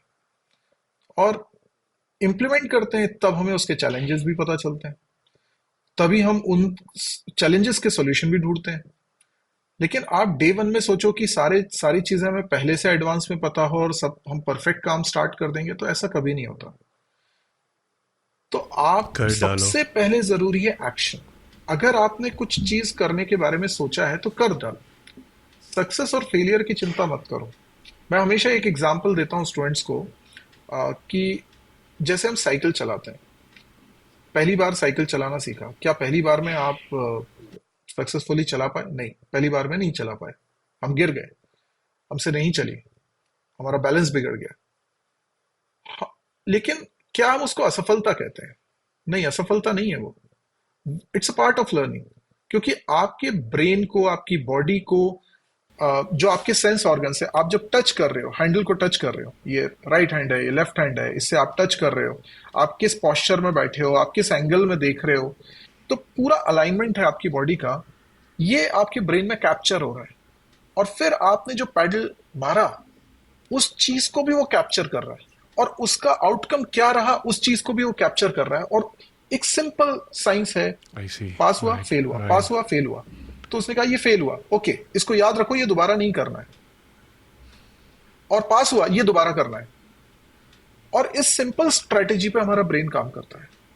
तो जब हम किसी चीज को रिपीट करते हैं, तो वो बेहतर इसलिए होती जाती है क्योंकि हमारा ब्रेन ऑटोमेटिकली ऐसा ही बना है कि वो पुरानी गलतियों को दोहराने से बचता है और पुरानी सफलताओं को दोहराने की कोशिश करता है। तो ये सिंपल साइंस है, और ये साइंस असल जिंदगी में बहुत ज्यादा रिलेट किया जा सकता है। कि अगर हमने डिसाइड किया कि हमें फला काम करना है, अब हम जब उसको शुरू करेंगे, जब हम पैडल मारेंगे, तब हमको पता चलेगा कि उसमें पास हुए कि फेल हुए। और अगर फेल हुए तो फेलियर नहीं है, वो लर्निंग है, जो आपको हम्म। अगला काम, जो अगला एक्शन आप लोगे, उसकी सफलता को तय कर सकता है। तो हो सकता है कि हमने सोचा कि हमें ये बिजनेस करना है, हमने वो करना स्टार्ट किया, वो टोटल फेलियर रहा, बट हमको कुछ सीखने को मिला उससे कि हमने क्या गलती करी, कहाँ पे हम चूक गए। और उन चीजों की लर्निंग आपको कोई और सिखा नहीं सकता था। वो आपका एक्सपीरियंस है, और आपके जहन में जिस तरीके से बैठा है शायद कोई भी नहीं सिखा सकता। अब आप जब नेक्स्ट एक्शन करोगे तो आपको पता होगा कि मुझे क्या नहीं करना है, और आप वो नहीं दोहराओगे और आप कुछ और ट्राई करोगे। असफलता उसमें भी मिल सकती है, लेकिन अब आपके पास लर्निंग लेसन बढ़ जाता है। और ये बहुत नेचुरल। कई लोग बोलेंगे कि अरे ऐसे तो पता चला बहुत असफल होते जाए। नहीं, ऐसा नहीं होता। हमारा ब्रेन इसी तरीके से बना है कि वो सफलता की तरफ बढ़ने की कोशिश करता रहेगा, और वो पहुंच जाएगा वहां पे। वो डायरेक्शन सही है। हम ये सोचें कि कब कुएं से पानी निकलेगा, और इसमें हम कुआं खोदना बंद कर दें तो पानी नहीं निकलेगा। हमको तो लगे रहना पड़ेगा। हो सकता है हम अपना तरीका बदलें, हो सकता है हम अपने काम को बदलें, हो सकता है बहुत कुछ हम करेक्शन करें, लेकिन एट सम स्टेज वो चीज अचीव हो जाती है। मुझे शाहरुख खान की एक लाइन बहुत अच्छे से याद है कि अगर आप किसी चीज को बहुत शिद्दत से चाहते हो और आप उसमें लगे रहते हो, तो एक दिन आपको उसमें सफलता जरूर मिल जाती है। ये मैं कॉन्टेक्स्ट देना चाहूंगा, जब आईपीएल स्टार्ट हुआ था और कोलकाता वाली टीम शाहरुख ने परचेज करी थी, और वो हार रही थी शुरुआत में, बराबर। यस पर फिर भी वो यस। उस पे दाव लगाता रहा, और उसका बिलीव था कि ये एक दिन आएगी, और जीती भी। तो ये जो माइंडसेट है, दिस इज रिक्वायर्ड, बिकॉज आप एक चीज पे हिट करते रहोगे तो वो कभी ना कभी कन्वर्ट होगा ही होगा। तो डिसिप्लिन में रहें और एक्शन लें, मतलब डिसीजन लें और एक्शन लें। तो आपने सोचा है, बस एक्शन ले लो। क्या होगा उसकी चिंता मत करो। माइंड को जैसे फीडबैक मिलेगा वैसे वो एक्ट करता जाएगा, वैसे अपने आप डायरेक्शन चेंज करते करते करते यू विल अल्टीमेटली अपने ग्रो भी करते जाओगे, अपने आप आपका रास्ता भी ढूंढ लोगे। दैट्स व्हाट आप कहना चाहते हो। आज के ज़माने में यूट्यूब चैनल चालू करना तो कंपटीशन बहुत है। पैसा मिलेगा नहीं मिलेगा वो भी किसी को सोच आती है, भले चलो लॉन्ग रन में आएगा पैसा, it's not a quick win game जैसे मैं बोलता आया हूँ। बट एक सवाल है, मैं एक बुक पढ़ रहा था, ऑथर का नाम कोई कैन होंडा ऑथर है, हैप्पी मनी उनका बुक है। वो बहुत मस्त अच्छे से समझाते हैं कि दो तरीके का माइंडसेट होता है। एक होता है स्कैरसिटी वाला माइंडसेट, और दूसरा होता है एबंडेंस वाला। स्कैरसिटी वाला बंदा ना हमेशा ऐसा सोचेगा, अरे तो पैसे ही नहीं है, यहाँ पे तो इतनी सारी कंपटीशन है, क्या करूँ। वही डिसाइड इन एक्शन वाला जो अभी आपने फॉर्मूला बताया। और एबंडेंस वाला जो है वो सोचेगा इट्स ऑलवेज अनलिमिटेड। अगर आप आपकी वैल्यू देते हो ना, जैसे आप दे रहे हो, अगर आप खुद को कुछ वैल्यू दो जिससे सच में किसी का कुछ काम हो रहा है, एंड जैसे आपका खुद का रोल है, आप खुद वैल्यू देते हो, देन अपने आप there is unlimited money, unlimited resources available. So आपका क्या कहना है स्कैरसिटी और एबंडेंस माइंडसेट में, मैं ये पूछना चाहता था। देखिए क्या होता है, जैसे आप सड़क पे चल रहे हैं और आप कितनी दूर तक का देख सकते हैं। मान लीजिए बीच में कोई ऑब्स्टिकल नहीं है, तो आप कितनी दूर तक का देख सकते हैं। तो हमारे एक विजन होता है। हम मान लीजिए कि थोड़ी देर के लिए सोचिए कि हम 5 किलोमीटर तक का देख सकते हैं। मैं आपको गारंटी से बोलता हूं कि अगर आप 4 कदम और आगे बढ़ेंगे तो आप 5 किलोमीटर में कुछ मीटर और देख सकते हैं। कहने का मतलब ये है कि जब आप शुरुआत करते हैं तो आपको एक दिखता है कि अच्छा मैं यूट्यूब चैनल स्टार्ट कर रहा हूं तो मुझे यूट्यूब से अर्निंग हो सकती है। आपने वो विजन देखा और आपने शुरू किया। आप थोड़ा सा जब आगे बढ़ते हो तो आपको पता चलता है अच्छा इसमें तो ब्रांड डील्स भी होती हैं। अच्छा इसमें तो मर्चेंटाइज वाला काम भी करा जा सकता है। ओके इसमें मोनेटाइज करने के ये दो तीन ऑप्शंस और भी हैं। आपका विजन ग्रो हो रहा है। फिर आपको पता चल रहा है कि YouTube is not the platform to earn money, it is actually a marketing platform. तो आपने कहा कि आपका जो भी एक्स वाई जेड बिजनेस है उसकी मार्केटिंग का एक चैनल है ये। तो आप फ्री कुछ भी नहीं दे रहे हो, आप अपना ब्रांड बिल्ड कर रहे हो। और जब आप ब्रांड बिल्ड कर रहे हो तो वो ग्रो कर रहा है ना। ये विजन धीरे धीरे आता है। और इस बात को हमें समझना होगा कि हम वहीं खड़े रहेंगे तो हमको एक करेक्ट, लिमिट तक का ही करेक्ट। दिखेगा। जब हम थोड़ा आगे बढ़ेंगे तो उस फील्ड में हमें और भी बहुत कुछ दिखना चालू होगा। और जितना आगे बढ़ते जाएंगे हमारा विजन भी ग्रो होता जाता है। तो डर किसी भी चीज में मुझे ऐसा लगता है कि जो हम अननेसेसरी डरते हैं, तो हम ये सोचें कि हमारा विजन अभी छोटा है इसलिए डर लग रहा है, हमें वो ऑप्शंस दिखाई नहीं दे रहे हैं। आगे बढ़ेंगे, ऑप्शंस मिलेंगे, फिर हम तय करेंगे कि उसमें से कौन सा ऑप्शन लेना है। और ये प्रक्रिया कभी खत्म नहीं होने वाली। आपके खास कॉलेज के बच्चे, इवन कॉलेज भी छोड़ दो, मेरे जैसे आईटी वाले भी अगर कुछ कंसेप्ट ढूंढना हो ना, तो आपके वीडियो से कंसेप्ट एक एक क्रिस्टल क्लियर हो जाता है। तो इसलिए पूछना चाहता हूँ, किसी कोई बच्चे की कमेंट जब आप देखते हो, जब आपने बोला आया, कोई ऐसी स्टोरी याद है जब बच्चे ने कुछ कहा हो, वो सच में आपको दिल को छू गई हो? एक नहीं बहुत सारी स्टोरीज हैं। जैसे एक स्टोरी मैं आपको बताता हूँ कि एक बच्चे का फोन आया, उसने कहा कि सर आप जो समझाते हो क्लास में, आप उसको बोल भी दिया करो। जो आप लिख रहे हो वो आप बोला भी करो हमेशा। मैंने कहा लिख रहा हूँ, जैसे डायग्राम बनाया कुछ लिखा, तो फिर बोलने की क्या जरूरत, वो तो दिख रहा है ना। मतलब जितना बोलना है उतना बोल दिया, अब हर चीज क्यों बोलना है। उसने कहा कि नहीं सर मैं ब्लाइंड हूँ। तो मैंने कहा तुम प्रोग्राम, मतलब उससे पहले तक मुझे पता नहीं था कि वो भी प्रोग्रामिंग कर पा रहे हैं या करते हैं, मुझे नहीं जानकारी थी। तो उन्होंने बताया कि कुछ उनके पास सॉफ्टवेयर और कुछ सपोर्ट सिस्टम रहता है उनके लिए स्पेसिफिक, जिसके कारण वो ये कर पाते हैं। और वो अगर वीडियोस देख रहे हैं और वो सिर्फ सुन रहे हैं वीडियो को और सुनने से समझ रहे हैं, तो उन्हें दिखाई नहीं दे रहा है, लेकिन उससे भी वो सीख रहे हैं। तो मुझे एक पावर समझ में आई इन वीडियोस की। मुझे लगा कि इसकी रीच कहाँ तक हो सकती है। एक और बहुत अच्छी घटना थी। एक बैंगलोर से मेरे को फोन आया एक बच्चे का। उसने कहा कि सर थैंक यू। तो मैंने कहा थैंक यू बोलने के लिए फोन किया, कुछ और भी बात है? तो बोले सर मेरी जॉब लग गई है इसलिए मैं आपको थैंक यू बोल रहा हूँ। ठीक है, ऐसे कॉल आते रहते थे तो मुझे मालूम था कि हाँ ठीक है, ऐसा होता है, बच्चों का इमोशन है। पर उसमें खास बात ये थी कि उसने मेरे हाँ को हाँ हाँ बताया कि हाँ, सर बराबर। मैं या रेलवे स्टेशन पे वेंडर का काम करता था। मतलब एक वेंडर के यहाँ जॉब करता था ऐसा, मतलब। और वो जो समोसे बेचने वाला काम रहता है, और वो उसने जब ये स्टोरी बताई, उसने कहा कि वो रेलवे स्टेशन पे वाईफाई था फ्री। तो मैं खाली टाइम पे वीडियोस आपके देख के चीजें सीखता था। और मेरी फाइनेंशियल कंडीशन खराब थी इसलिए मुझे वो जॉब करना पड़ रहा था, अदरवाइज मैं पढ़ने में ठीक था। पर एक लिमिट के बाद पढ़ने में भी पैसा लगाना पड़ता है, तो वो नहीं था मेरे पास। लेकिन फिर क्या जब बात वीडियोस है। देख देख के मैंने चीजों को सीखा हाँ हाँ हाँ। और मैंने उस फील्ड में जॉब मांगने गया, तो मुझे एक जगह जॉब मिल गई और अब मैं एक प्रोग्रामर हूँ। सो जब मैंने ये ट्रांसफॉर्मेशन के बारे में सुना तो मतलब मेरे रोंगटे खड़े हो गए। मैंने कहा क्या इम्पैक्ट हो सकता है इस चीज का, ये मैं यहां बैठ के नहीं समझ सकता जब तक मुझे ये स्टोरीज नहीं पता चलेंगी। और ऐसे इतने सारे कॉल्स, अब इतने साल से काम कर रहा हूं तो इतने सारे कॉल आ चुके हैं, इतने सारी बातें हो चुकी हैं। दो बच्चे मध्य प्रदेश के ही हैं, एक छोटी जगह है बुरहानपुर, वहां से हैं। इस्माइल एक लड़के का नाम है, एक और कोई था। तो ये दो बच्चे थे। इन लोगों ने सिर्फ मेरी प्रोग्रामिंग देख देख के, इनका आर्ट्स बैकग्राउंड था, इनका कोई टेक्निकल बैकग्राउंड नहीं था। इन लोगों ने वीडियोस देखे, देख देख के उन्होंने प्रोग्रामिंग सीखी। उसके बाद ये मोबाइल एप्लीकेशन बनाने लगे और मोबाइल एप्लीकेशन बना के उसको मोनेटाइज करने लगे। और उसके बाद फिर उन्होंने अपना खुद का एक प्रोडक्ट बनाया जो वहाँ स्कूलों में डिस्ट्रीब्यूट करा और उससे उनकी अर्निंग हो जाती थी। जब वो मेरे को मिले थे, बहुत पहले की बात है, बोल रहे थे 50,000 रुपये महीना हम उस समय कमा रहे थे। This is a transformation. अब मुझे ऐसा लगता है कि इसीलिए ये काम मैं कर रहा हूँ। मुझे नहीं मालूम कि मेरे सब्सक्राइबर कितने हो जाएंगे, किस तेजी से बढ़ रहे हैं, वो सही है गलत है, कितने व्यूज आ रहे हैं सही है गलत, आई डोंट केयर। मुझे इस बात से मतलब है कि वो एक बंदा या बंदी जिसने अपनी लाइफ को ट्रांसफॉर्म कर लिया, आपको अपने काम की वैल्यू पे गर्व होने लगता है।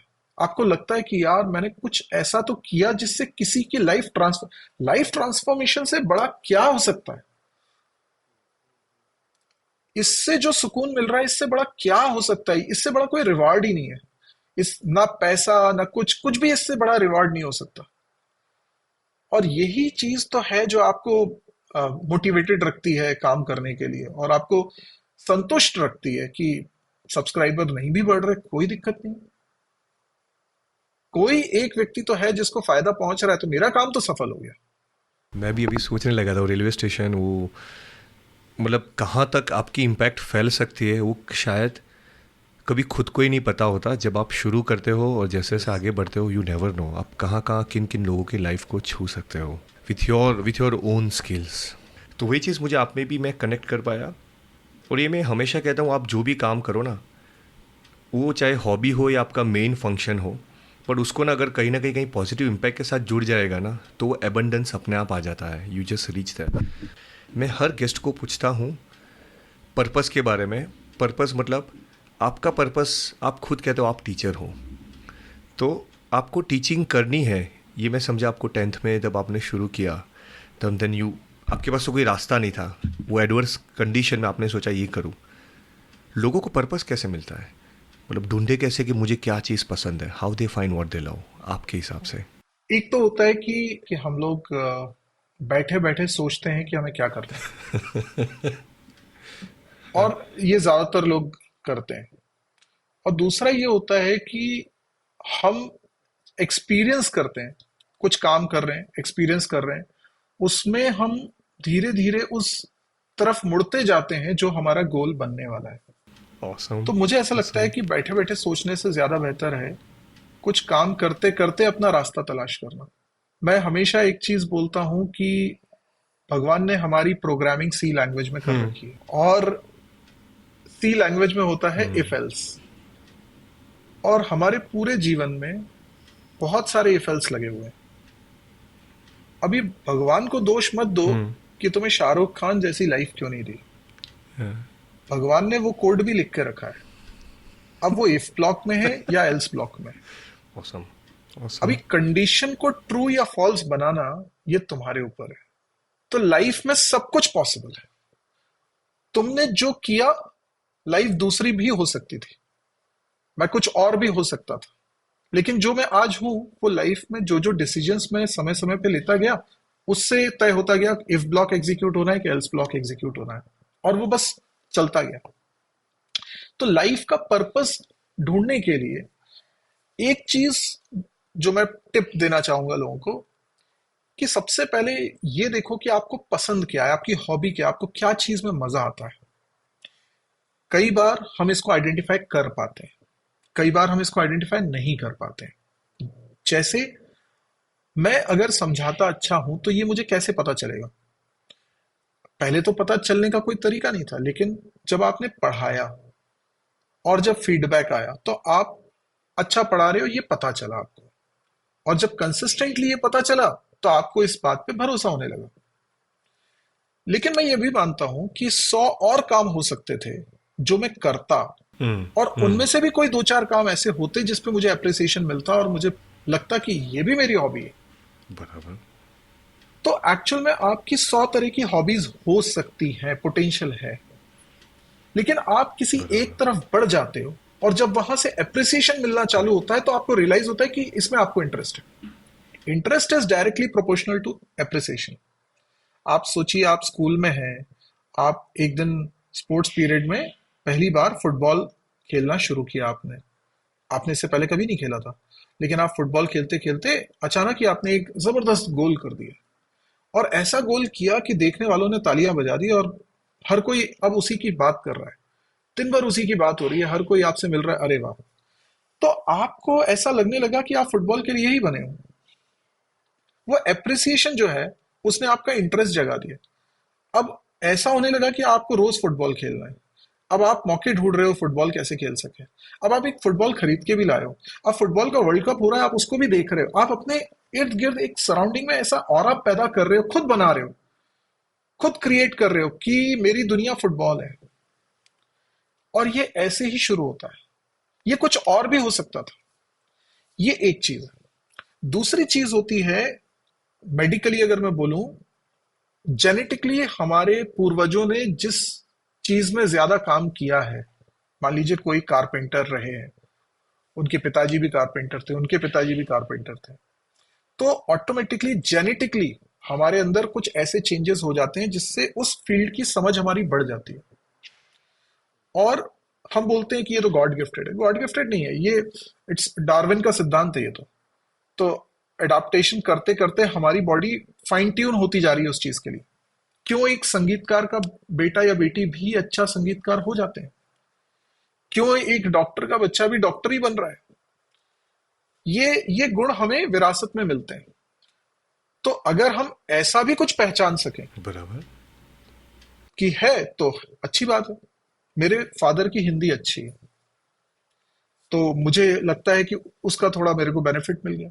मैं मानता हूं कि मैं ब्राह्मण हूं, तो मेरे पूर्वज कहीं शिक्षक रहे होंगे, तो कहीं वो गुण आ गया होगा। तो हम जो आज हैं, हमें ये नहीं सोचना चाहिए कि ये सब कुछ मैंने कर दिया। ये बहुत सालों से एक श्रृंखला चली आ रही है। ये कब से, ना जाने कब से इसकी शुरुआत हो चुकी है, और कोई कोई मेहनत करता रहा तो आज आप इस स्वरूप में हो। और आज आप जो मेहनत कर रहे हो उसका फल आपके आने वाली पीढ़ियों को मिलेगा। तो हम अपना पर्पस इससे जोड़कर भी तलाश कर सकते हैं।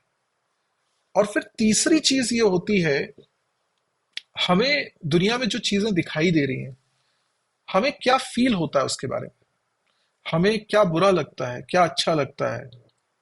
हमें लग रहा है कि, जैसे मुझे लगता था कि फाइनेंशियल कंडीशन खराब होने की वजह से कई बच्चे अपना करियर नहीं बना पाते। अब इन बातों पे मैंने गौर किया, क्योंकि कुछ हद तक मैं इन बातों से गुजरा, और फिर कोचिंग फील्ड में रहा तो तरह तरह के बच्चों से मिलने का मौका मिला। तो मुझे पता चला इसकी कहानी क्या है, उसकी कहानी क्या है, और हर किसी की अपनी एक कहानी है। जब आप सुनने बैठते हो तो आप सोचते हो कि इसका दुख तो इतना जबरदस्त है कि बाकी तो सब फीके हैं इसके आगे, लेकिन हर कहानी ऐसी निकलती है। तो आपको एक पर्पस मिलने लगता है कि क्योंकि मैं पढ़ा सकता हूं और मैं ये काम कर सकता हूं, तो क्यों ना मैं इनकी किसी तरीके से मदद करूं। और मैं देखता हूं कि हाँ, इससे फर्क पड़ा है, कई सारे बच्चों का जीवन बना है। और फिर अब तो बहुत सारे टीचर्स यूट्यूब पर आ चुके हैं और पब्लिक प्लेटफॉर्म पे पढ़ाते हैं, और मैं समझता हूँ ये कोलैबोरेटिव एफर्ट हो रहा है, जाने अनजाने, चाहे पर्पस जो भी रहा हो, लेकिन इससे बहुत लोगों को फायदा हो रहा है। तो कहीं ना कहीं वहां पे विजन बनने लगता है, जब अपने आसपास की आप कमियों को देखते हो कि सिस्टम में क्या कमी है, किसको क्या, इंसान को किस चीज की जरूरत है। और नोबल कॉज से जब आप अपने आप को जोड़ते हो तो आपको एक संतुष्टि मिलती है। किसी भी तरह का नोबल कॉज होगा, तो हमें अपने पर्पस में इन सब फैक्टर्स को देखना चाहिए। और कई बार स्टूडेंट्स बड़े क्लियर होते हैं उनके लाइफ में कि उन्हें क्या करना है, लेकिन कहीं पर अगर आपके मन में दुविधा है, शंका है कि मुझे क्या करना है, मुझे समझ में नहीं आ रहा है, तो थोड़ा ठहराव के साथ इन सब बातों पे विचार करें जो बताई, और काम शुरू हम्म। करें। क्योंकि कई बार काम करने के बाद पता करेक्ट। चलता है कि उस काम को करने में आपको कैसा फील हो रहा है। काम करे बिना नहीं पता चलेगा। अब आप पॉडकास्ट ले रहे हैं, तो आप पॉडकास्ट करते करते आपको जो अनुभव हुआ उसी से डिसाइड होगा कि आप आगे भी करते रहेंगे कि नहीं। तो काम करे बिना तो इसको समझ ही नहीं सकते, अनुभव किए बिना तो आप समझ ही नहीं सकते। That was very insightful Saurabh, जो आपने बोला, राइट। हर चीज़ ट्राई करो, एक्सपीरियंस करो, नहीं तो पता ही नहीं चलेगा कि क्या पसंद है, क्या मुझे आता है, या क्या किस में मुझे मज़ा आ रहा है। जैसे बच्चे, जैसे आपने इससे पहले भी एक चीज़ बोली कि खेलो अपना, जस्ट यूट्यूब चैनल के बारे में आपने जब पूछा था कि you just play, don't think, जैसे क्रिकेट का आपने एग्जांपल दिया था, अपना पहले खेलो तो सही, फिर देखो क्या होता है, without any expectation, just see क्या मज़ा आता है। I like it. आपने शुरू में ही बोला था आप खुद को टीचर से ही संबोधित करना चाहोगे, you would like to identify you as a teacher. What do you think, what defines as a teacher, क्या क्वालिटीज़ होती है टीचर में, if you want to say something. Teacher के लिए जो मैं ये चीज मल्टीपल प्लेटफॉर्म्स पे बोल चुका हूँ। एक टीचर वो व्यक्ति टीचर नहीं है जो किसी बात को समझा दे। जैसे मैं प्रोग्रामिंग के कॉन्टेक्स्ट में अगर बात बोलूं, तो एक प्रोग्राम मैंने बच्चे को दिया करने के लिए और वो उसको ट्राई करता है, उसको नहीं बनता है। तो एज अ टीचर अगर मैंने उसको प्रॉब्लम समझा दी कि देखो ऐसे सॉल्व करते हैं, ये सॉल्यूशन है इसका, और उस सॉल्यूशन को अच्छे से समझा दिया कि इस स्टेप से क्या होता है, इस स्टेप से क्या होता है, इस स्टेप से क्या होता है, then I am not a good teacher. Why? Because मेरा काम उसका बराबर, सॉल्यूशन बताना नहीं था। बराबर। एज अ टीचर मेरा काम उसे सोचना सिखाना था। अब सोचना सिखाने के लिए मुझे उसे उस प्रक्रिया को समझाना है कि तुम कैसे सोचो। उसके तरीके कई हो सकते हैं। हम्म। जैसे प्रोग्रामिंग में मैंने एक कोर्स बनाया है लॉजिक बिल्डिंग के ऊपर, and that is so correct. Unique because आप देखेंगे हर जगह क्या होगा, सी का कोर्स है, सी प्लस प्लस का कोर्स है, जावा का कोर्स है, पाइथन का कोर्स। लॉजिक बिल्डिंग का मेरा एक कोर्स है, सिर्फ लॉजिक कैसे बिल्ड करें। एंड इसका भी अपना एक साइंस है, और ये अभी तक यूनिक कोर्स है, क्योंकि हर स्टूडेंट वहीं स्टकअप होता है कि मैं सोचूं कैसे, मुझे नहीं क्लिक कर रहा कि कैसे करना है सॉल्व। बराबर। तो वो वहां डिप्रेस होता है, उसको लगता है शायद ये मेरे बस का नहीं है, शायद मेरे को ये फील्ड छोड़ देना चाहिए। इस तरह के भाव आते हैं। और मैं ये कहता हूं कि देखो तुमसे नहीं बना है, इसका हम्म। मतलब ये नहीं है कि तुम नहीं कर सकते हो। बात यह है कि तुम सही प्रक्रिया को पकड़ नहीं पाए हो, और तुम यहाँ पे इन प्रॉब्लम्स का सॉल्यूशन जानने नहीं आए हो। तुम वह प्रक्रिया सीखने आए हो जिससे तुम खुद इन सॉल्यूशंस को बना पाओ। और तुम्हारे लिए हम्म। इस प्रॉब्लम का सॉल्यूशन ज्यादा इंपॉर्टेंट है, वो गलत बात है। उसको तुम इंपॉर्टेंट मत मानो। तुम्हारे लिए वो प्रक्रिया इंपॉर्टेंट है। तुम प्रक्रिया सीख गए तो तुम जीत गए। तुम उसका सॉल्यूशन जान के भी शायद तुम अगली प्रॉब्लम नहीं कर पाओगे। अगर तुम उस प्रक्रिया को सीख गए, कैसे सोचना है स्टेप बाय स्टेप, अच्छा स्टकअप हो रहे हैं तो क्या करना चाहिए, एक कुछ थंब रूल होना चाहिए कि अच्छा ये हो रहा है तो मुझे ऐसा करना चाहिए। ये वाओ। पूरा एक स्टैंडर्ड अप्रोच होनी चाहिए, और उसको सिखा दिया, ये टीचर का काम है। और ये हर फील्ड पे लागू होता है। तो टीचर का काम सॉल्यूशन बताना नहीं है, सॉल्यूशन बना सको इस लायक बनाना है। आई थिंक दैट आंसर्स जो भी आपने बोला ना, प्रोसेस इज़ वेरी इंपॉर्टेंट, यानी कि प्रक्रिया बहुत इंपॉर्टेंट होती है रादर देन सॉल्यूशन। आपका ये पूरा एपिसोड भी अगर कोई सुन लेगा ना, पूरा का पूरा एपिसोड, उसको चाहे यूट्यूब की चैनल बनानी हो, कुछ भी चीज़ करनी हो, कुछ भी चीज़ पार्ट टाइम अगर करना हो, मैं अगर एकदम बोल्ड में कॉल आउट करूँ, कुछ मुझे साइड में कुछ करना है और उसको प्रॉपर स्केल करना है, तो आपका पूरा एपिसोड वैसा ही है। आपकी खुद की जो बातें जो थी ना, वो मेरे लिए तो प्रक्रिया ही थी। वो 10th से लेके जब वो प्रोसेस आप जो पूरे गुजरे हो ना, मैंने तो 10th स्टैंडर्ड से पहले, आपके 10th स्टैंडर्ड से पहले कुछ बात नहीं की है, बट वो पूरी प्रक्रिया मैंने आपकी देखी ना। कंसिस्टेंसी, वो अलग से दोस्त के पास जाके रूम लेके बनाना, उसको पहले समझाना, वो अंदर पहले कॉन्फिडेंस होना कि मुझे ये आता है, मेरे नंबर्स है, मुझे सिखाना आता है, समझाना आता है। वो आप एक्सपीरियंस करते गए, वो घर घर जाके लोगों को ट्यूशन पढ़ाना। So I really learned for whole all this talk, you know. तो मेरे लिए आपकी प्रक्रिया, आप जो प्रोसेस से गुजरे हो ना, ये प्रोसेस मेरे लिए लर्निंग था, और आई एम श्योर कि काफ़ी लोगों के लिए लर्निंग होगा। मुझे ऐसा लगता है आपसे पता नहीं जो भी सवाल पूछो ना, it's always learning for me, but जब मौका मिले we will have one more round as well. मुझे ऐसा लग रहा है कि it's always you have lot of insight. पता है मेरा मेरा जज्बा का पॉडकास्ट का उद्देश्य क्या है पता है सौरभ?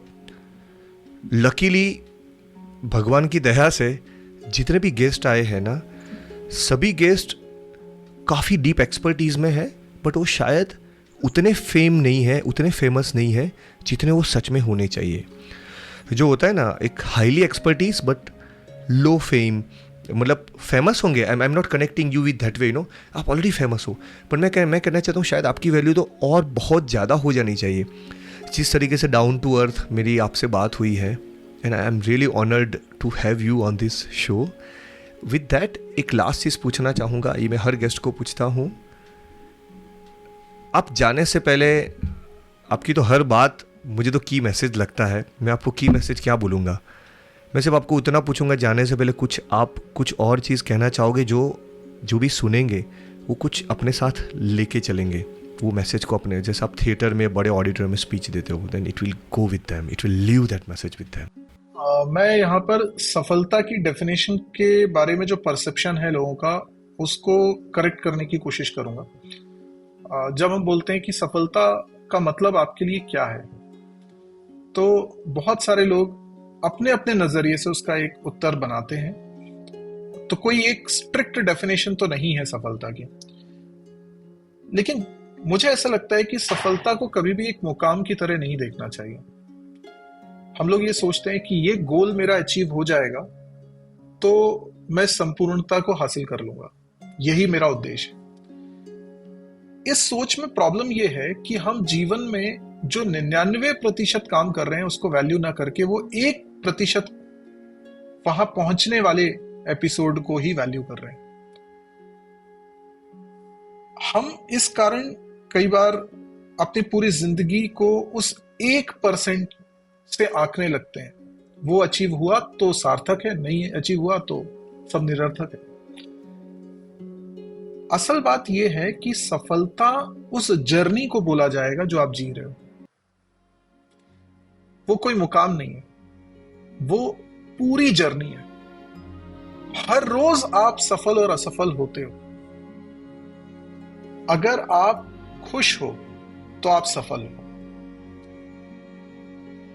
मतलब सिंपल पैमाना है, सिंपल आंकने का तरीका है. अगर आज मैं खुश हूं तो मैं सफल हूं, चाहे मैं कुछ भी कर रहा हूं, चाहे मेरे को कोई नहीं जानता हो, चाहे मेरा काम का इंपैक्ट भी नहीं हुआ, चाहे मेरे से किसी को, लेकिन मैं खुश हूं. आज मुझे अच्छा लग रहा है. मुझे क्या देख के अच्छा लग रहा है? मुझे एक पेड़ को देख के अच्छा लग रहा है, मुझे एक पक्षी को देख के अच्छा लग रहा है, पर मैं अंदर से अच्छा फील कर रहा हूं. ये फीलिंग शायद सबसे ज्यादा इंपॉर्टेंट है. और ये फीलिंग को अगर हम बनाए, और जीवन में उतार चढ़ाव आएंगे, तो ये जरूरी नहीं है कि आप हर दिन ऐसा फील कर पाए. तो जिस दिन आप ऐसा फील नहीं कर पा रहे तो वो असफलता है, वो डेफिनेटली असफलता है, क्योंकि आपका उद्देश्य यही है कि आप सफल हो.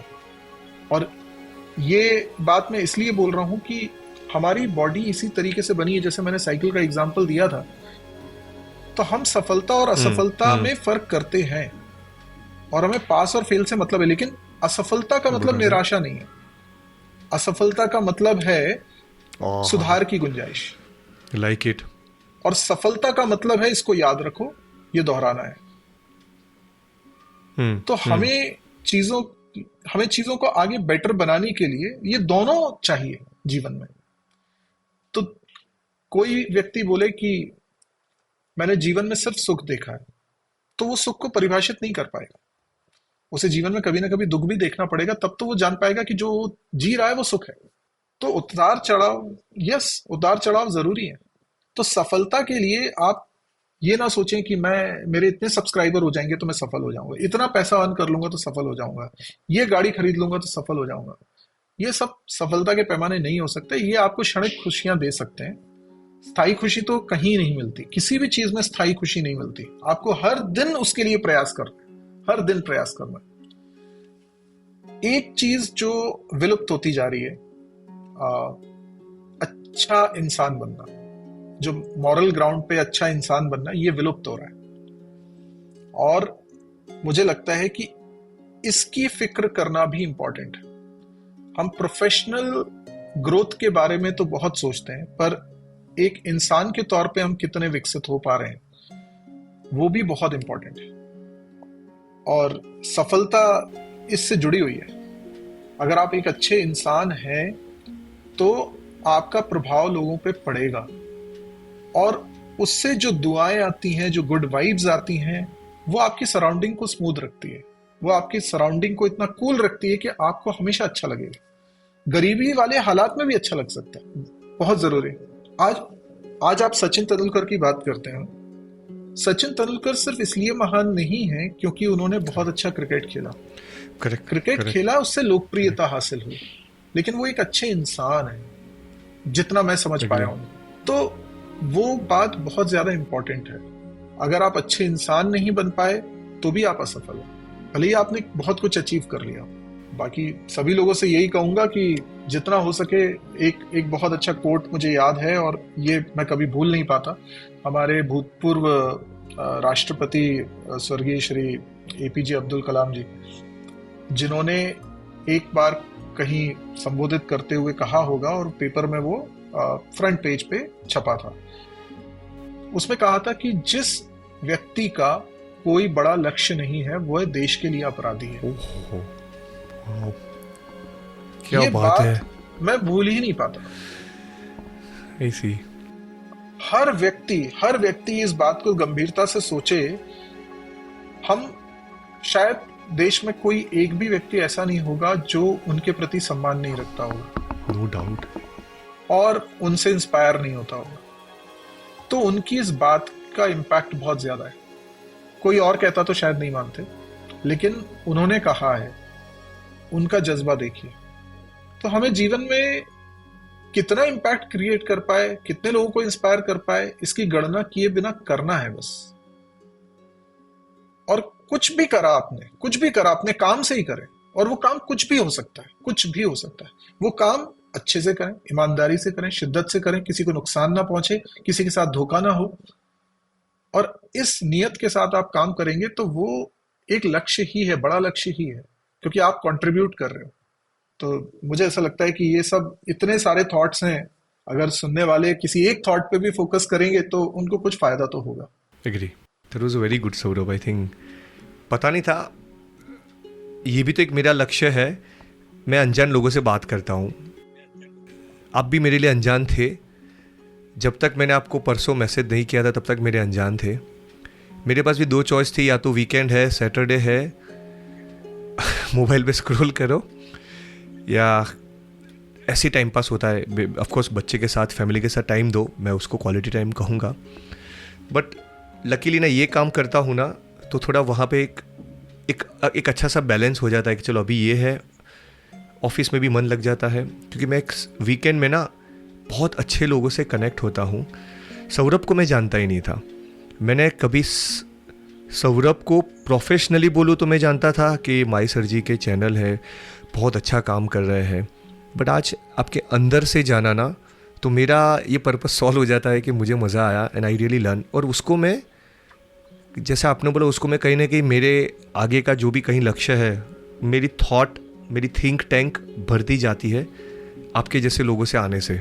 सो it was a very pleasure to have you Saurabh. मुझे एक फीलिंग ऐसी आई है कि जैसे रणवीर अलाहाबादिया के मैं पॉडकास्ट काफ़ी देखता हूँ और वो काफ़ी अच्छा भी बोलते हैं। आपके सवालों का जो चयन है वो बहुत अच्छा है, क्योंकि कई बार सवाल बहुत प्रोफेशनल होते हैं, तो इंसान की सोच नहीं पता चलती और थॉट प्रोसेस नहीं पता चलता। आई एम वेरी श्योर कि आप जिनके साथ भी बात करते होंगे तो वो डीप कन्वर्सेशन में कन्वर्ट हो जाता है, और जब डीप कन्वर्सेशन होता है तो हम उस पहलू को जान पाते हैं जो अनछुआ है। जैसे आज मैं सचिन तेंदुलकर का इंटरव्यू देखना चाहूँ, सुनना चाहूँ, मैं ये नहीं सुनना चाहूँगा कि उन्होंने कितने रन बनाए, क्या हुआ, वो सब मैं नहीं सुनना। मैं उससे भी डीप जाना चाहूँ, वो एक इंसान के तौर पे इवॉल्व कैसे हुए, जैसे वो आज हैं वो इवॉल्व कैसे हुए। एंड डीप कन्वर्सेशन उसी चीज को उजागर करता है। और आई एम श्योर कि सवालों की लिस्ट और लंबी हो सकती है। हम बहुत कुछ बात कर सकते हैं, और जीवन इतना बड़ा होता है कि उसमें इतने सारे प्रसंग होते हैं कि पता नहीं, शायद एक बार में सारे याद भी नहीं आएंगे। लेकिन ये सारे प्रसंग आपको वो बनाती हैं जो आज आप हो। तो कोई एक कारण नहीं है ऐसा बनने के लिए। आपके जीवन में बहुत सारी घटनाएं होती हैं जिससे आप सही ऐसा बात बनते है। हो। सही बात है, which makes you person what you are तो नाउ। यस, तो आपने जिस तरीके का कन्वर्सेशन किया, मुझे ऐसा लगता है कि ये बहुत ही अच्छा कन्वर्सेशन था। मुझे भी बहुत अच्छा लगा, और मैं ऐसा सोचता हूँ कि कभी भविष्य में दोबारा भी मौका मिलेगा तो मैं इस तरह की कन्वर्सेशन करना चाहूँगा, क्योंकि ये वाकई में आपको दिल से कन्वर्सेशन करने पे मजबूर कर देता है। आप इसमें कुछ गणित नहीं लगाते हो, आप जो स्वाभाविक रूप से आपको अनुभव हुआ है, फील हो रहा है, वही आप बोलते हो। तो thank you for inviting me on this podcast, और इतनी सारी बातें करने के लिए। और मुझे खुद के बारे में ये सारी बातें इसलिए करने में अच्छा लगता है क्योंकि मैं लोगों को ये बताना चाहता हूँ कि जब आप मुझे इस मुकाम पे देखते हो कि एक चैनल है, इतने लोगों को पढ़ाया है, आपकी नजर से हो सकता है वो एक सफलता का पैमाना हो, पर मैं ये बताना चाहता हूं कि देखो, तुम और मैं अलग नहीं है। तुम्हारी जो कहानी है वो मेरी कहानी से थोड़ी अलग दिखती होगी, लेकिन अगर तुम समझने की कोशिश करो कि हम लोग लगभग एक ही तरह का जीवन जिए। तुम्हारे जीवन में भी दिक्कतें आई हैं, तुम्हारे जीवन में भी कंफ्यूजन्स आए हैं, तुम्हारे जीवन में भी वो सब कुछ हुआ है जो मेरे जीवन में हुआ है। तो अगर मैं इस मुकाम पे हूं तो तुम भी हो ही सकते हो, या इससे भी आगे हो सकते हो।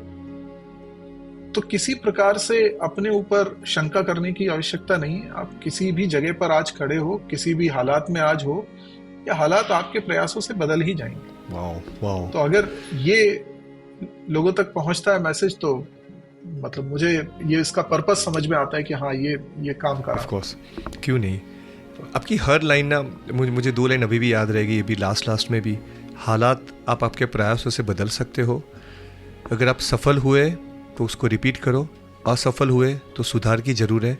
सिंपल एग्जांपल आपने साइकिल से समझाया। So this is lot of learning for me my self. अगर मैं इसको फील कर पा रहा हूँ तो ऑफकोर्स ये काफ़ी सारे लिसनर्स, काफ़ी सारे लोगों तक ही कनेक्ट होगी बात, काफ़ी सारे लोग रिलेट कर पाएंगे। So I think thank you my sir ji.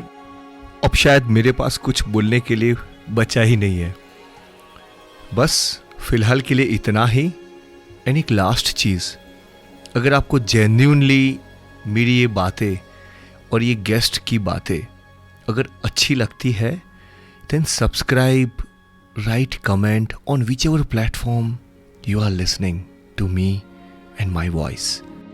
And yes, there is a जज्बा व्हाट्सएप ग्रुप, जो स्पेसिफिक क्लोज कम्युनिटी ग्रुप है, जिसको मैं जज्बा व्हाट्सएप ग्रुप ही कहता हूँ।